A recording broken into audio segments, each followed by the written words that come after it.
सोमवार व्रत महिमा। सीमंतनी की कथा। प्राचीन काल में आर्यव्रत देश में चित्रवर्मा नाम के प्रसिद्ध राजा हो गए।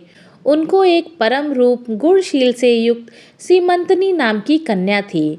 एक दिन उस कन्या से किसी सखी ने आकर कहा कि ज्योतिषियों ने यह भविष्य में बतलाया है कि 14 वर्ष की उम्र में ही सीमंतनी विधवा हो जाएगी। यह सुनकर सीमंतनी को बड़ा दुख हुआ और उसने याज्ञवल्क्य की परम साध्वी भार्या मैत्रेयी की शरण ली। मैत्रेयी ने उसे धीरज देकर सोमवार व्रत और शिव पंचाक्षरी के जप का उपदेश दिया।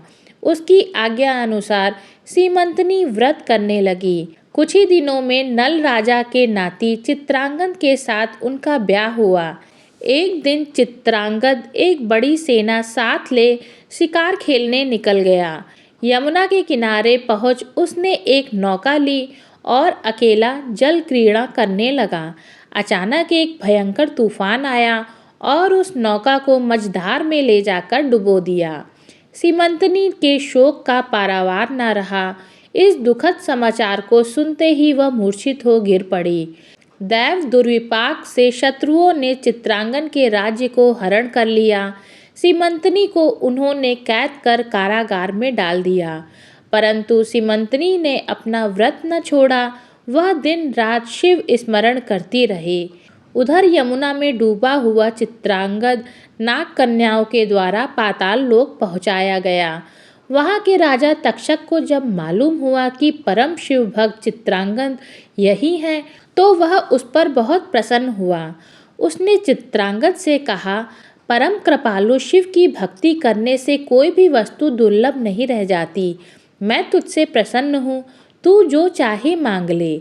चित्रांगद ने कहा, मैं अपने माता पिता का एक ही पुत्र हूँ। मुझे उनके चरणों के दर्शन करने की बहुत ही प्रबल इच्छा है। मेरी भक्तिमती रानी सीमंतनी मेरे बिना प्राण त्याग कर देगी, इसलिए आप कृपा कर शीघ्र से शीघ्र मुझे घर पहुंचा दीजिए। नागराज ने प्रसन्न होकर उसे वर दिया, जाओ, तुम्हें 12,000 हाथियों का बल प्राप्त हो जाएगा। नागराज ने एक घोड़ा तथा चिंतामणि प्रदान कर एक सर्प के द्वारा उसे यमुना के किनारे पहुंचा दिया। यमुना के किनारे शिव पूजा में रत सीमंतनी को शिव की कृपा से सौभाग्य की प्राप्ति हुई। उसने अपने सामने पूर्वापेक्षा अधिक तेजस्वी और रूपवान चित्रांगद को देखा और विस्मय के कारण हक्की बक्की सी रह गई। सोमवार व्रत की महिमा धन्य है। चित्रांगद को शिव की कृपा से खोया हुआ राज्य भी प्राप्त हो गया और सीमंतनी के साथ अनेकों वर्षों तक वह राज्य करता रहा। ओम नमः शिवाय। वीडियो अच्छी लगी तो वीडियो को लाइक और चैनल को सब्सक्राइब जरूर कीजिएगा।